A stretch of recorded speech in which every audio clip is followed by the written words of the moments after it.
அன்பார்ந்த நண்பர்களே, உங்கள் அனைவருக்கும் எனது பணிவான வணக்கம். நான் தான் திருச்சி எம் சீனிவாசன் உங்களிடையே வந்திருக்கிறேன். நண்பர்களே, நாம் ஒவ்வொரு வாரமும் நமது ஆருயிர் அண்ணன் நடிகர் திலகம் செவாலியே சிவாஜி கணேசன் அவர்களுடைய அற்புதங்கள் என்ற தலைப்பில் முக்கியமான படங்கள்லேருந்து முக்கியமான காட்சிகளை ஒவ்வொரு வாரமும் பார்த்துக்கிட்டு வந்தோம். நம்ம கடைசியாக 36 வாரம் பார்த்துருந்தோம். 36வது வாரம் நம்ம பார்த்தது கப்பலோட்டிய தமிழர். போன வாரம் நம்ம அது பண்ணலை. காரணம் திருச்சி சிவாஜி சிலைக்காக மதுரை கோர்ட்டிலேருந்து தீர்ப்பு வந்ததுனால அதில் பரபரப்பாகி அதனுடைய சம்மந்தப்பட்ட விளக்கங்களை உங்களுக்கு நான் வீடியோ பதிவு பண்ணி போன வாரம் போட்டேன். அதனால் இதை போட முடியல. இப்போ 37வது வாரம் இதை இன்றைக்கி நான் தொடர்றேன். அதுக்கு முன்னாடி ஒன்று முக்கியமாக உங்கள்கிட்ட சொல்லணும். திருச்சி சிவாஜி சிலையை பற்றி உங்கள்கிட்ட எல்லா வாரமும் சொல்லிட்டேன். தீர்ப்பு வந்திருக்கு. அதில் அவங்க ஸ்டேட் ஹைவேஸோட பர்மிஷனை வச்சு அங்கேயே திறக்கலாம். ஆனால் அவங்க அதில் உடன்பாடு இல்லை அவங்களுக்கு, ஆளுங்கட்சிக்கு. அது நல்லாவே தெரியுது. அதனால் நம்ம அதை போட்டு சும்மா சொல்லிக்கிட்டே இருந்தோம்னா அது மறுபடியும் நிற்கும். அப்படியே சிலையும் வீணாக போயிடும். அதனால் அங்கேயே பாலக்கரையிலேயே பக்கத்தில், ஏன்னா முக்கியமான இடத்துல வைக்கணும்னு கோர்ட்டு தீர்ப்பு சொன்னதுனால மரியாதைக்குரிய அந்த தொகுதி எம்எல்ஏ திரு இனிகோ இருதராஜ் அவர்கள் சிலைக்கிட்ட அன்றைக்கி போன திங்கட்கிழமை காலையில் வர சொன்னார். போயிருந்தேன். இந்த கோர்ட்டு ஆர்டர் காப்பியும் கேட்டார். தீர்ப்பு காப்பி கொண்டு போனேன். அதுக்கப்புறம் அவர் சொன்னார், இந்த மாதிரி சில இடம்லாம் சொன்னார். சங்கிலியாண்டபுரம் வைக்கலான்னாரு. சங்கிலியாண்டபுரம்லாம் ரொம்ப லோக்கல் ஏரியா சார், அதெல்லாம் யாருமே பார்க்க மாட்டோம். அந்த ஏரியாவில் குடியிருக்கவங்கிட்ட சைக்கிளில் வைக்கல, டூ வீலரில் போனால் பார்ப்பானுங்க. அதெல்லாம் ஒத்து வராது, பப்ளிக்காக இருக்கணும் அப்படின்னு சொல்லிட்டோம். பெருந்தலைவர் காமராஜர் சிலை நம்ம சத்திரம் பஸ் ஸ்டாண்டில் இருக்குது, அதுக்கு பக்கத்தில் வைக்கலாமேன்னு சொன்னோம். அவர் பார்ப்போன்னாரு. அப்புறம் அவர் ஒரு இடம் சொன்னார். பாலக்கரையிலேயே ஒரு முக்கியமான இடம் தான். இப்போ இருக்கிற சிவாஜி சிலைக்கு ஒரு 50 மீட்டர் தூரத்துலேயே ஒரு இடம். அது எனக்கு என்னமோ அது ஓகேன்னு தோணுது. காரணம் என்னென்னா, அது ஒரு புண்ணியமான இடம். அந்த இடம் அது நான் விளக்கமாக இப்போ சொல்ல விரும்பலை. அது அதிகாரபூர்வமாக எல்லாம் வரட்டும், பேசிக்கலாம். ஏன்னா அந்த இடம் ஒரு ஆயில்லா ஜீவனை, உயிரை காப்பாற்றக்கூடிய இடம். அந்த மாதிரி ஒரு இடத்துல, அந்த மண்ணில் அவரோட சிலை வர்றதில் எனக்கு ரொம்ப ரொம்ப சந்தோஷம். அது நல்லபடியாக முடியட்டும், அப்புறம் பேசுவோம். அதனால் அதுக்கு அன்றைக்கி கலெக்டரெல்லாம் என்னை கூட்டிகிட்டு போனார். வாங்க போகலாம் அப்படின்னு சொல்லி கலெக்டர்கிட்டே என்கிட்ட சொன்னார். இவர் தான் எல்லா கேஸ்லாம் போட்டு தீர்ப்பெலாம் வாங்கிட்டு வந்தாருன்னு. அப்புறம் கலெக்டர் மரியாதைக்குரிய கலெக்டர் என்ன சொன்னார், 4ஆம் தேதி தீர்ப்பெல்லாம் கவுண்டிங்லாம் முடியட்டும், உடனே ஏற்பாடு பண்ணுறேன்னு சொல்லியிருக்காரு. நல்லதே நடக்கும்னு நம்புவோம். அண்ணன் சிவாஜிக்கு எப்போவுமே அந்த புகழ் குறையக்கூடாது. அவர் சிலையை வச்சு 14 வருஷமாக கேவலப்படுத்திகிட்டே இருந்தாங்க. நம்மளாம் எல்லார்ட்டையும் கேட்டு பார்த்துட்டு அதுக்கப்புறம் ரொம்ப மனசு விட்டு போய் தான் கோர்ட்டுக்கு போனது. அது ஒரு 5-6 வருஷம் ஆனாலும் ஓரளவுக்கு நமக்கு முக்கால்வாசிக்கு மேலே வெற்றி தான். ஏன்னா சிலையை அனுமதி கொடுக்கலன்னா தான் நமக்கு ஃபெயிலியர். முக்கியமான இடத்துல வைங்கன்னு சொன்னதே எனக்கு மரியாதைக்குரிய நீதிபதி அவர்களுக்கு நான் நன்றி சொல்லிக்கிறேன். அது நல்லா அமைய தான் போகுது. நான் ஒரு இடத்துல 14 வருஷம் வச்சு திறக்காமல் அது தரித்திரம் பிடிச்ச மாதிரி எனக்கு அப்படி வச்சுக்கோமே. இது ஒரு இடப்பெயர்ச்சினாலே அது ஒரு குரு பயிற்சி மாதிரி ஒரு நல்லதுன்னு நினச்சிக்குவோம். அப்படி தான் மனசை நம்ம ஆறுதல் படுத்திக்கணும். அது புண்ணியமான ஒரு இடம். அந்த இடத்துல அவர் இருந்தார்னா உண்மையாலுமே சொல்கிறேன், அது நமக்கு ரொம்ப கொடுத்து வச்சுருக்கணும். அதை மரியாதைக்குரிய எம்எல்ஏ செஞ்சு தரேன்னு சொல்லியிருக்காரு. இப்போ பொறுத்திருந்து பார்ப்போம். இன்றைக்கி நம்ம பார்க்க போகிற படம் என்னுடைய பிடித்தமான இயக்குனர் ஏபி நாகராஜனுடைய கந்தன் கருணை படம். இந்த படம் ஏற்கனவே அண்ணன் ஸ்ரீவள்ளிங்கிற படத்தில் முருகனாக நடிச்சிட்டாரு. அப்போ தான் கொஞ்சம் எல்லாம் ஒன்றுக்கு ஒன்று சமீபமாக ஆகையினால இந்த படத்தில் என்ன பண்ணிட்டாங்க, அண்ணனுக்கு படைத்தளபதி வீரபாகு கதாபாத்திரத்தை கொடுத்துருப்பாங்க. இவர் தான் ஹீரோ மாதிரியே படத்தில். ஆனால் படம் போட்டு கரெக்டாக 50 நிமிஷத்துக்கு மேலே தான் படத்துக்குள்ளேயே இவர் இன்ட்ரடியூஸ் ஆவார். அவர் வந்து வர்றது வந்து 57 நிமிஷம் 3 செகண்டு. அப்போ தான் அண்ணன் வருவார், வீரபாகுவா அறிமுகம் ஆவார் படத்தில். அவ்வளோ நேரம் அண்ணன் வரவே மாட்டார். நம்ம ரசிகர்களும் அவ்வளோ பொறுமையாக பார்த்தாங்க. எதுக்கு பார்த்தாங்க? அண்ணன் வரட்டும், எப்போ வேணால் வரட்டும், வந்தாருன்னா ஒரு கிழிப்பார், பொறுமையாக பார்ப்போன்னு. ஆனால் இப்போ உள்ள நடிகர்களுக்கெல்லாம் அப்படிலாம் படம் எடுத்தாக்கா ஏதோ பெரிய பெரிய ஸ்டாருன்னு சொல்கிறாங்களோ அவங்களெல்லாம் வச்சோ, இல்லை நம்ம அண்ணன் காலத்துலேயே வாழ்ந்த எம்ஜிஆர் வச்சோ இப்படிலாம் ஒரு படம் எடுத்து 57 நிமிஷம் வரைக்கும் வராமல் இருந்தாக்கா அவங்க சீட்டுகள் சினிமா தேட்டரில் சீட்டுக்கிட்டெல்லாம் கிழிச்சு விட்டு, ஸ்க்ரீனெல்லாம் கிழிச்சு விட்டு அராஜகம் பண்ணி ரவுடித்தனம் பண்ணிட்டு போயிடுவானுங்க. ஆனால் சிவாஜி ரசிகர்கள் படித்தவர்கள், ஹை கிளாஸ் ரசிகர்கள். எப்போவுமே அவர் படம் போடும்போது ஃபஸ்ட் கிளாஸ் தான் ஃபுல்லாகும். தர டிக்கெட்லாம் கூட சமயத்தில் காலியாக இருக்கும், கடைசியாக தான் ஃபுல்லாகும். அது மாதிரி எல்லாமே படித்தவர்கள், பண்பாளர்கள். அதனால தான் அது வந்து பொறுமை காத்தோம். இந்த படம் வந்து கரெக்டாக அண்ணனுக்கு 110வது படம். 14/1/1967 கரெக்டாக பொங்கல் அன்னைக்கு வந்திருக்கு. எப்படிலாம் அந்த காலத்தில் ஜாலியாக நம்ம இருந்திருக்கோம் பாருங்கள். பொங்கலுக்கு வந்திருக்குது. அந்த படம் வந்த வருஷத்துலேயே ஃபஸ்ட்டு கந்தன் கருணை, நெஞ்சிருக்கும் வரை, பேசும் தெய்வம், தங்கை, பாலாடை, திருவருட்செல்வர், இருமலர்கள், ஊட்டி வரை உறவு. இதில் தான் தெரியும் இருமலர்கள், ஊட்டி வரை உறவு ரெண்டுமே ஒரே நாள் ரிலீஸ் பண்ணோம். திருவருட்செல்வர், கந்தன் கருணை, திருவருட்செல்வர், இருமலர்கள், ஊட்டி வரை உறவு 4மே 100 நாள் படம். இதெல்லாம் வந்து எப்படி ஒரு சாதனை அவருக்கு. இந்த படம் வந்து ஒரு எப்படின்னாக்கா முருகனா சிவகுமார் நடிக்கிறாரு, சிவனா ஜெமினி கணேசன், இப்படிலாம் எல்லாம் இருக்காங்க. ஜெயலலிதா, கேஆர் விஜயா, சாவித்ரி எல்லாமே இதில் இருப்பாங்க. ஆனால் சிவாஜிக்கு வந்து அந்த படை தளபதி ரோல் தான். அவர் தான் ஹீரோ மாதிரி அதில் படத்தில் டாமினேஷன் ஃபுல்லாக. ஏன்னா அவரை வச்சு தான் போஸ்டர்லாம் அடித்தது, அவரை தான் மெயினாக போடுவாங்க. வீரபாகு முகத்தை அப்படி போட்டு அப்படி தான் படம் பரபரன்னு இன்றைக்கி வரைக்கும் அப்படி தான். படத்தில் வந்து ஆரம்பிக்கும் போது டைட்டில் ஃபஸ்ட்டு அண்ணன் பேர் தான் போடுவாங்க. ஏன்னா அவர் அவ்வளோ நேரம் கழிச்சு வந்தாலும் அவரை போட்டு தான் படம். அவருக்காக தான் அந்த படம் ஓடிச்சுன்னு வச்சிங்களேன். சிவகுமாரெலாம் பயப்படுவாப்புல, முருகனாக நடிப்பாப்புல. டைலாக் கூட அவருக்கு ஒரு சவுண்டாக வராது, நீங்கள் பார்த்தீங்கன்னா தெரியும் சில இடங்கள்லாம். அது மாதிரி அண்ணன் வந்து வித்தியாசமான கதாபாத்திரங்களாக நடித்தார். அதுதான் நான் அவர்கிட்ட எனக்கு ரொம்ப பிடிச்சது. ஒரு படத்தில் நடித்த ரோலை இன்னொரு படத்தில் வந்து காட்டவே மாட்டார். ஒவ்வொன்று அப்படி தான் வித்தியாசம். கண்ணில் ஒத்துற மாதிரி இருக்கும். எந்த கதாபாத்திரம் அவர் நடித்தாலும் கண்ணில் ஒத்துற மாதிரி தான் இருக்கும். அதில் எந்த மாற்றமும் இல்லை. தில்லானாம்பானாம்பாள் சிக்கல் சண்முக சுந்தரனா அந்த நாதஸ்வர வித்வான். இதில் வந்துட்டு ஜட்ஜாக வந்தார்னா அது அப்படியே அதில் ஒரு மெரிட் நீதிபதியில். இப்படி வக்கீலாக வந்தார்னா கௌரவம். எஸ்பி சௌத்ரி போலீஸ் அதிகாரியாக தங்கப்பதக்கம். மிருதங்க சக்கரவர்த்தி. இப்படி ஒவ்வொரு வித்தியாசமான ரோல். தெய்வ மகன் பார்த்திங்கன்னா அதில் 3 ரோல் தனித்தனியாக. நவராத்திரியில் பார்த்திங்கன்னா 9 ரோல் தனித்தனியாக. சுவாமி படங்களில் எல்லா சுவாமி படங்களையும் நடித்து கொடுத்தவர் இவர் தான். இது ஏபி நாகராஜன் அருமையாக அவரை பயன்படுத்தினார். திருவருட்செல்வர், திருமால் பெருமை, கந்தன் கருணை, சரஸ்வதி சபதம், இது மாதிரி சொல்லிகிட்டே போகலாம் சில படங்கள். இதெல்லாம் வந்து ஏபி நாகராஜன் அண்ணனை வச்சு சுவாமி மக்களுக்கு எந்த கடவுளை வந்து எப்படி வந்து அவங்க ரொம்ப ஃபெய்த்தாக இருப்பாங்களோ அதுக்காகவே இந்த படங்கள்லாம் எடுக்கப்பட்டுச்சு. ஆனால் எல்லாருமே பார்த்தாங்க, எல்லா மதத்தினரும் பார்ப்பாங்க அண்ணனோட நடிப்புக்காக. அது மாதிரி இவர் வந்து அதில் கூட விட்டு வைக்கல. ஒரு சாமி ரோலெல்லாம் கூட இவர் பண்ணி அந்த தெய்வ பக்தி இன்றைக்கும் இருக்கிற மாதிரி செஞ்சுட்டு போயிட்டார். சுதந்திர போராட்ட வீரர்களாக தனியாக நடிச்சிட்டார், வரலாற்று நாயகர்களாக தனியாக நடிச்சிட்டு போயிட்டார், குடும்ப கதையாக நடிச்சிட்டு போயிட்டார், அரச உயரதிகாரிகளாக நடிச்சிட்டு போயிட்டார். இது மாதிரி ஒரு பெரிய கலைஞன் நடிகர் திலகம் சிவாஜி மட்டும்தான். அதனால தான் நம்ம இவரை விடவே முடியல. நம்ம வந்து அவர் மேலே ஒரு ஈடுபாடு நகமும் சதையும் போல் ஆகிட்டார். இன்னும் நான் தொடர்ந்து இது செஞ்சுட்டு தான் இருப்பேன். இப்போ இந்த வாரம் கந்தன் கருணை அந்த படத்தை பார்ப்போமா? வாங்க பார்ப்போம்.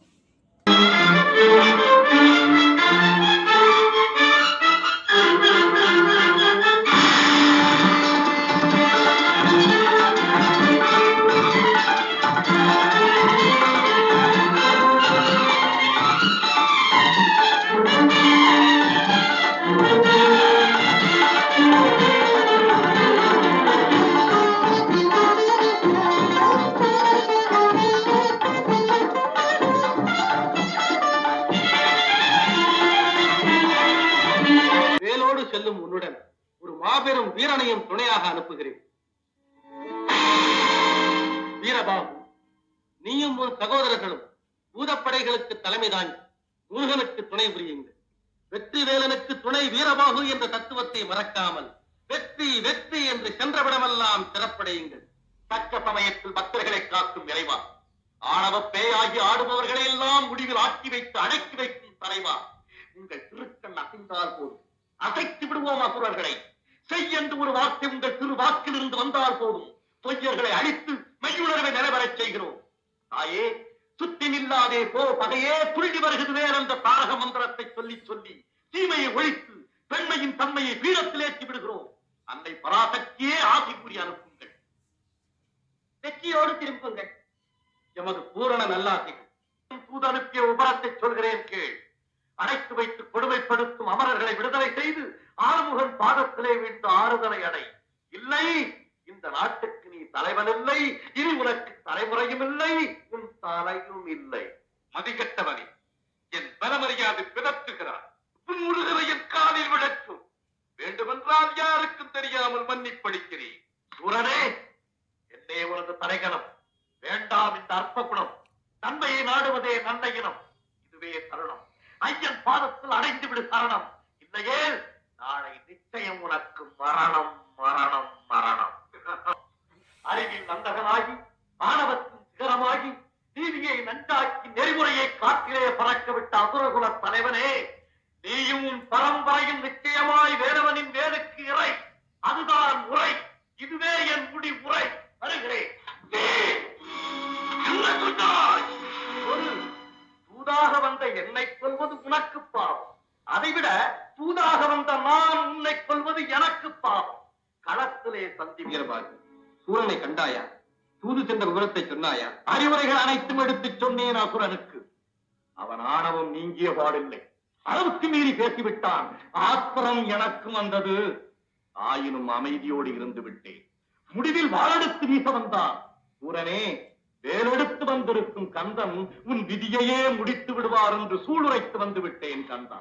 வீரபாகு, விவேகத்தோடு நாம் நடந்து கொண்டாலும் சூரன் விதி வழியே மதி செல்கிறது. வீணாக இனி நேரத்தை கடத்தி பயனில்லை.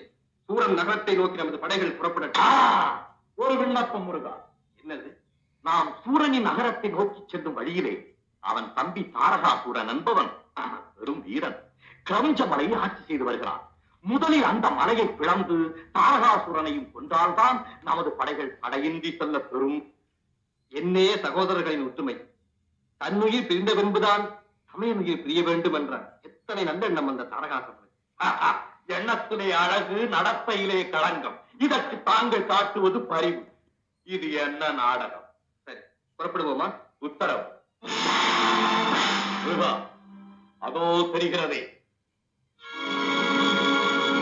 அலைகடலையே மறைத்து வானலாக உயர்ந்து நிற்கிறதே, அதுதான் கிரௌஞ்ச மலை. அங்குதான் சூரனின் தம்பி ஆட்சி செலுத்துகிறான். வீரபாகு, இது என்ன விந்தை? சமயன் நகரத்தையே மறைத்து நிற்கிறது, தம்பி ஆட்சி செலுத்தும் மலை. முதலில் அந்த மலையை பிறந்தால்தான் சூரனின் நகரமே நமது கண்ணுக்கு தெரியும். வீரபாகு, அன்னை கொடுத்த வேலுக்கு முதன் முதல் இறையாவது கிரௌஞ்ச மலை. அது மட்டுமல்ல, அசுரர் குலமே அஞ்சி நடுங்கப் போவது இந்த மலை அழிந்த பிறகுதான். வேலவா, துவக்குங்கள் நற்செயலை. வெற்றிவே!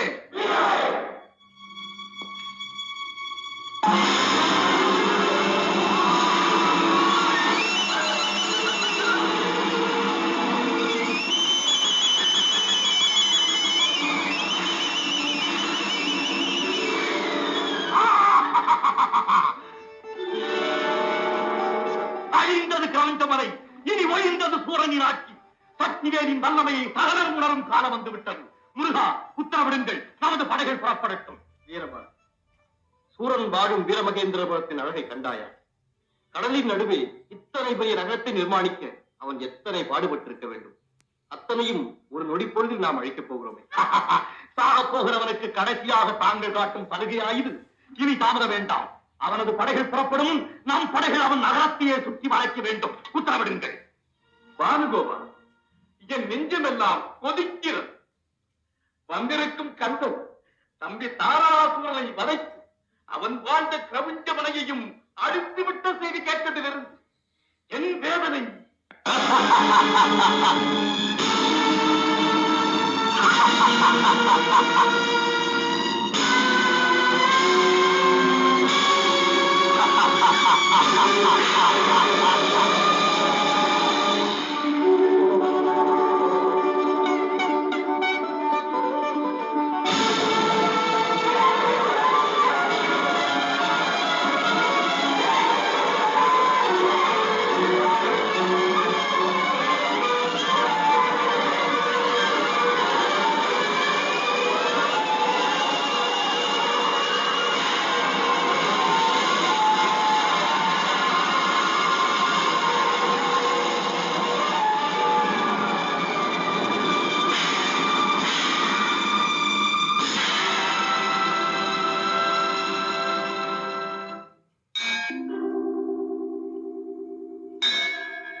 வெற்றிவேல் வெற்றிவேல் வெற்றிவேல்.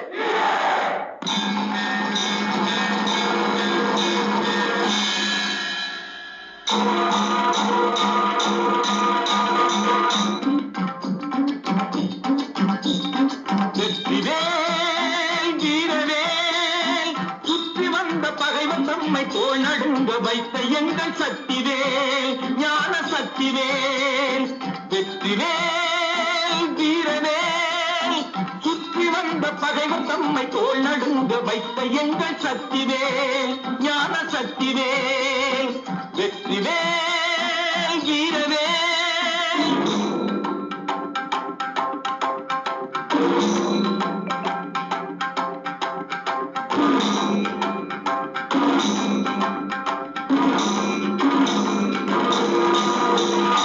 ஆதிசக்தி அன்னை தந்த ஞானவே அசுரன் தம்மை அஞ்ச வைத்த வீரவே. ஆதிசக்தி அன்னை தந்த ஞானவே அசுரன் தம்மை அஞ்ச வைத்த வீரவே. மோதி அந்த குன்றையிட்ட சக்திவேல் மோதி அந்த குன்றையிட்ட சக்திவேல். மூவர் தேவர் வாழ்த்த வந்த வெற்றிவேல் மூவர் தேவர் வாழ்த்த வந்த வெற்றிவேல். வெற்றிவேல் வீரவேல் சுற்றி வந்த பகைவர் தம்மை தோள் நடுங்க வைத்த எங்கள் சக்திவேல் ஞான சக்திவேல். வெற்றிவேல் வீரவேல்.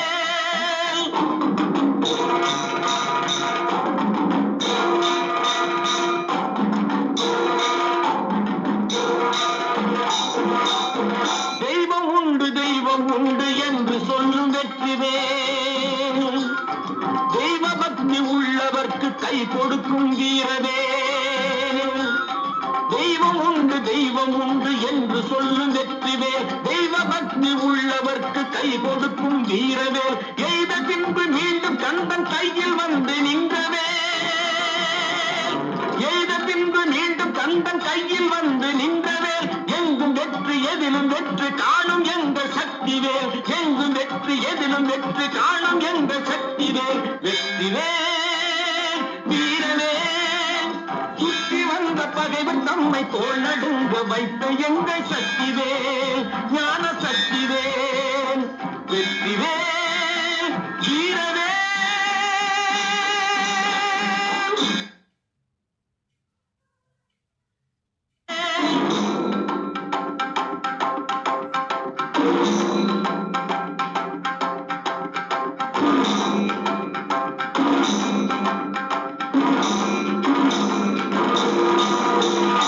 ஆதிசக்தி அன்னை தந்த ஞானவே அசுரன் தம்மை அஞ்ச வைத்த வீரவே. ஆதிசக்தி அன்னை தந்த ஞானவே அசுரன் தம்மை அஞ்ச வைத்த வீரவே.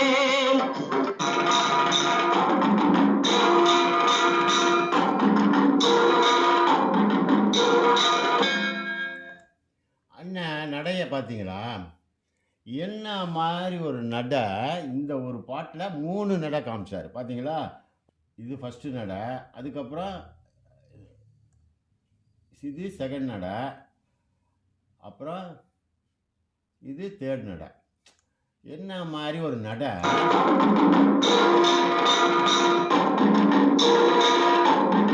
இந்த பாட்டுக்கு 3 நட டிஃப்ரெண்ட்டாக நடக்கிறாரு. 3 தியேட்டரில் பார்த்தீங்கன்னா கிளாப்ஸ் பின்னி எடுக்கும். அப்பா! ஒரே ஆரவாரமாக இருக்கும் இந்த சீன் இந்த படத்தில்.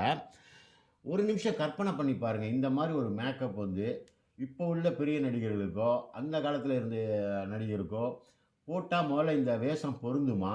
இந்த கம்பீரம் கிடைக்குமா? இந்த சிம்ம குரல் கிடைக்குமா? இந்த நடை அழகு வருமா? அதுதான் சிவாஜி. சிவாஜி அதுக்கு தான் எவரெஸ்ட் சிகரம்னு சொல்றோம். உலக மகாநாயகன்னு சொல்றோம். அதனால தான் கமலஹாசன் உலக நாயகன். அது வந்து கே.எஸ். ரவிக்குமார் குடுத்தது. இது நான் குடுத்தது. உலக மகாநாயகன் சிவாஜிக்கு. பாருங்க என்ன மாரி ஒரு நடிகர். வீரபாகு, நெத்தியிலே செந்தூரமிட்டு நாம் அனைவரும் சூரனை வதைத்த நினைவு சின்னமாக இன்று முதல் இந்த இடம் திருச்செந்தூர் என்ற பெயரில் பெரும் சேத்திரமாக விளங்கட்டும்.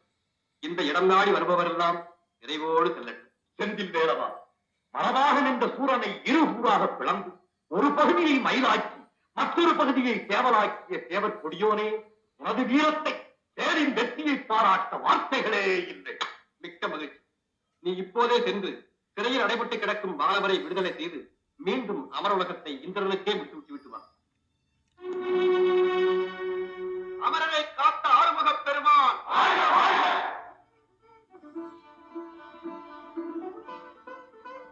சூரனை வதைத்து அசுரர்களை அழித்து இழந்த இந்திர பதவியை மீட்டுத் தந்த பெருமை எமது முருகவேலுக்கே உரியது. அமர உலகத் தலைவனே, வந்த வினை தீர்ந்தது. இனி எந்த வேளையும் தந்த வேளையே நினைத்து வழிபடுங்கள். நன்றி பரவாது. வினை தீர்த்த வேலவரை பாராட்டி வார்த்தைகளே. அமரகுல பெண்கள் அனைவரும் ஆறுமுக பெருமானுக்கு நன்றி சொல்ல கடமைப்பட்டிருக்கிறோம். நல்லது. ஜெயந்தா,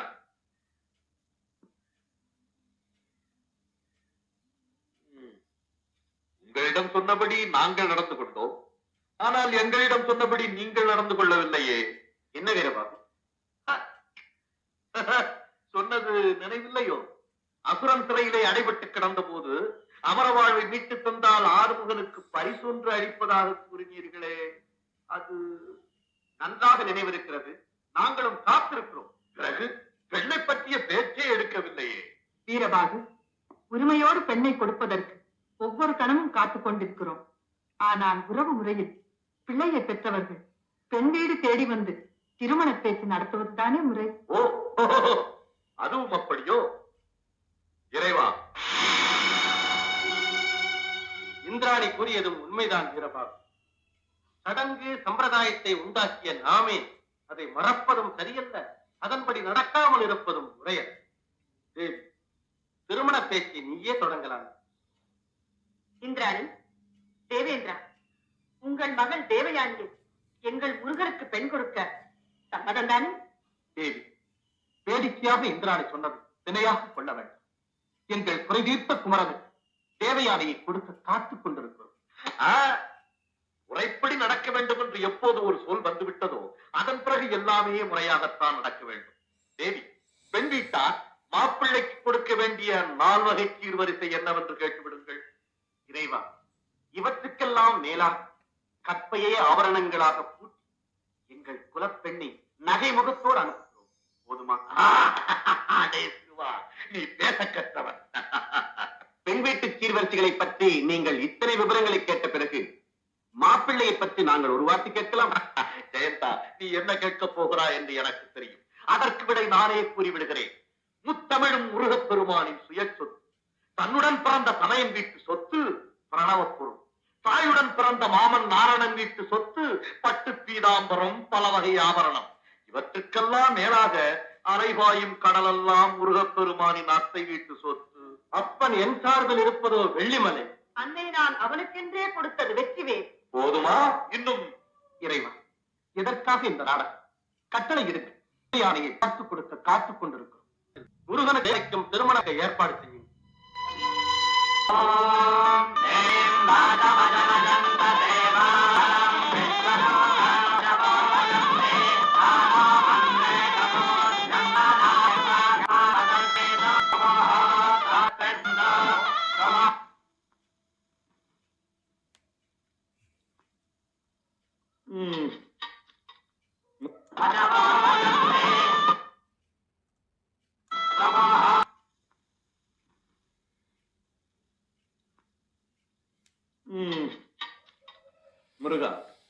சதா எங்களுடனேயே பொழுதை கழித்த தாங்கள் இப்போது தெய்வ யானையின் கரம் பிடித்து இல்லற வாழ்க்கையும் தொடங்கி விட்டீர்கள். எங்களை மறந்து விடாதீர்கள்.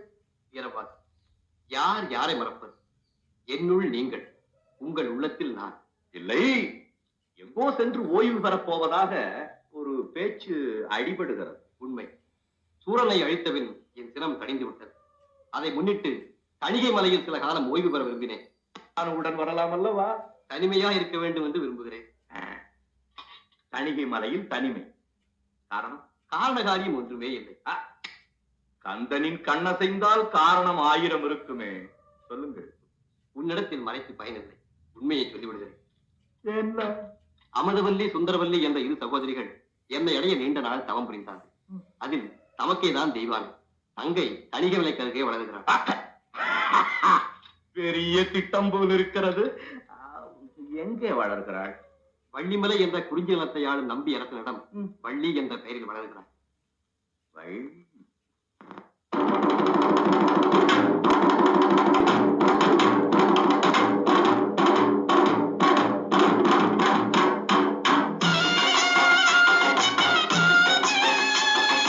பரங்குண்டத்தில் நீ சிரித்தால் முருகா திருத்தணிமலை மீது எதிரொலிக்கும்.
இதை விடுத்து சற்று முன் முருகா தாங்களுக்கு இல்லாமல் இருந்ததே நல்லது. இருந்திருந்தால் வீரபாகு, புரிகிறது புரிகிறது. பிரிந்தவர் கூடினால்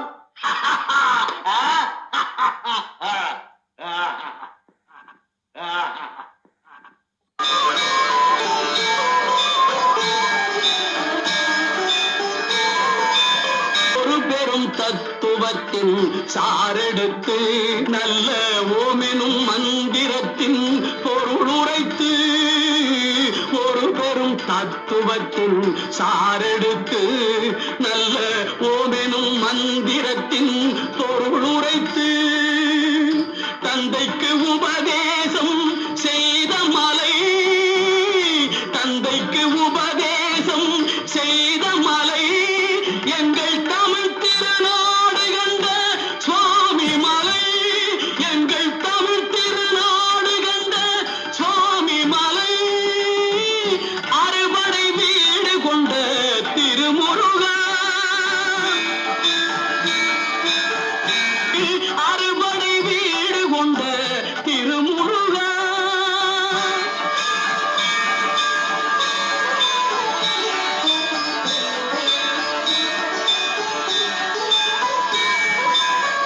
குறுநகை தெய்வானை மலரோடு குந்தன் குலமகளாக வரும் நினைவோடு, குறுநகை தெய்வானை மலரோடு குந்தன் குலமகளாக வரும் நினைவோடு, திருமண கோலம் கொண்ட ஒரு வீடு, திருமண கோலம் கொண்ட ஒரு வீடு, வண்ண திருப்பரங்குன்றம் என்னும் படை வீடு, வண்ண திருப்பரங்குன்றம் என்னும்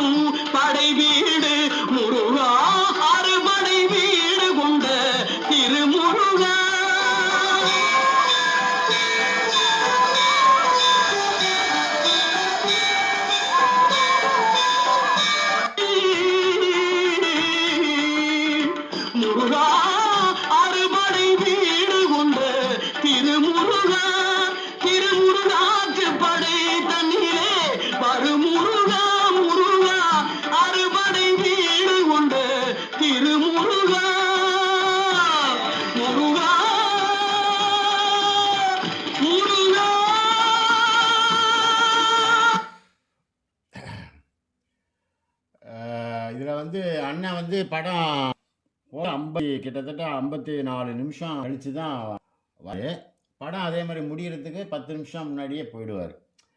ஆனால் அவரோட கேரக்டர் பார்த்தீங்கன்னா மெயின் அது சிவாஜியை நம்பி ப்ரொடியூசர்ஸ் வந்து பணம் போடுறது, டைரக்டர் ஏபி நாகராஜன் கேட்கவே வேணாம், அல்வா மாதிரி பயன்படுத்துவார். இதை பார்த்தோம். என்ன நடிப்பு, என்ன ஒரு நடை, ஒரு டைலாக் டெலிவரி. இவரோட டைலாகை பேசும்போது ஆட்டோமேட்டிக்காக அங்கே சிவகுமாருக்கு உதறுது.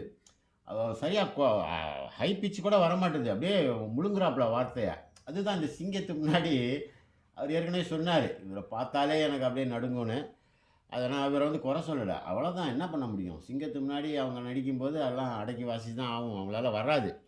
நம்மளே இவர் மூஞ்சியை பார்க்கும்போது நேரிலலாம் அப்போது சினிமாலெலாம் பார்த்துட்டு நேரில் போய் அங்கே பிறந்த நாளுக்கெலாம் பார்க்கும்போது இன்னமும் ஒரு சிங்கத்தை பார்க்குற மாதிரி தான் பார்ப்பேன். நான்லாம் அப்படி பார்ப்பேன், அப்படியே ரசிப்பேன் அந்த முகத்தை, கண், மூக்கு, அந்த வாய், அப்படியே ஒரு என்னடா இந்த முகத்தை வச்சு என்ன பண்ணுறாரு இந்த மனுஷன் அப்படின்ட்டு நான் பார்ப்பேன். இன்றைக்கி வந்து இந்த கந்தன் கருணை படம் பார்த்துட்டோம். ஒவ்வொரு வாரமும் ஒவ்வொரு வித்தியாசமான கேரக்டராக நான் போட்டுட்டு வரேன். அடுத்த வாரம் இன்னொரு நல்ல படத்துலேருந்து நல்ல காட்சியை நான் காமிக்கிறேன்.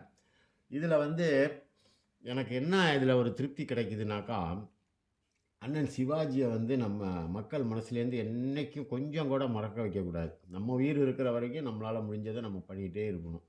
அது ஏன்னா நம்மளோட இதில் வந்து அவர் ஒரு அங்கமாக உயிரோட கலந்துட்டார். ஸோ அதுக்காக தான் இந்த சிலைக்கெல்லாம் நான் இவ்வளோ பாடுபட்டது. என்னோடய நேரத்தெல்லாம் இது பண்ணி வக்கீலுக்கு இதெல்லாம் பண்ணி எல்லாம் பண்ணது இந்த ப்ரெஸ்டீஜ் தான். இந்த இடத்துல ஒரு 14 வருஷமாக ஒரு சிலையை வச்சுட்டு திறக்காமல் அவமானப்படுத்திகிட்டே இருக்காங்களே. இது நம்ம வந்து ஒன்றுமே முடிவெடுக்கலைன்னா இன்னும் 10 வருஷம் ஆனாலும் அதை யாருமே திறக்க மாட்டான். தன்னால் வீணாக போய் தன்னால் கீழே சிலை உடஞ்சி உழுவுறதுக்கு கூட வாய்ப்பு இருக்குது. அவர் மனசில் என்ன நினைப்பார்? நான் சிலை கேட்டேன்னா எதுக்கு எனக்கு வந்து இப்படிலாம் அவமானப்படுத்துகிறாங்கன்னு நினைக்க மாட்டாரா? அவர் என்கிட்ட அந்த பக்கம் போயிட்டு வரும்போதெல்லாம் என்னை பார்த்து சொன்ன மாதிரியே இருந்துச்சு, நீ கூட ஒன்றும் செய்ய மாட்டியா, உன்னால் கூட முடியாதான்னு கேட்ட மாதிரியே இருந்துச்சு. அப்போல்லாம் நான் வேலையில் இருக்கேன். ஒரு சாகுமுறை உண்ணாவிரதம் கூட போய் நான் உட்கார முடியாது, தூக்கி அரெஸ்ட் பண்ணி வேலை போய்டும். அப்படியே பல்ல கடிச்சிட்டு இருந்தேன். அப்புறமேட்டு தான் ஒரு வழியாக எல்லாம் முடித்து ஒரு கேஸை போட்டேன். அந்த கேஸு நல்லபடியாக எனக்கு தீர்ப்பு வந்துச்சு. அந்த இடத்துல சிலை இல்லாட்டியும் பக்கத்தில் தான் வருது. அது முக்கியமான இடம் தான், சந்தோஷம்தான். எனக்கு சிலை வரணும், அது மறுபடியும் அவர் நிற்கணும். நம்ம அவரோட பிறந்த நாளுக்கு நினைவு நாளுக்கெலாம் அந்த இடத்துல போய் அவரோட முகத்தை வந்து பார்த்து அந்த மாலையை நம்ம கையால் போட்டு கொண்டாடுற காலம் கூடிய சீக்கிரம் இப்போ வரப்போகுது. அதை வந்து நீங்கள் கடவுள்கிட்ட வேண்டிக்குங்க, சீக்கிரத்தில் திருச்சி சிவாஜி சிலை திறக்கப்படணும்னு. உங்கள் அத்தனை பேருக்கும் என்னுடைய மனமார்ந்த நன்றிகளை தெரிவித்துக் கொள்கிறேன். நன்றி, வணக்கம்.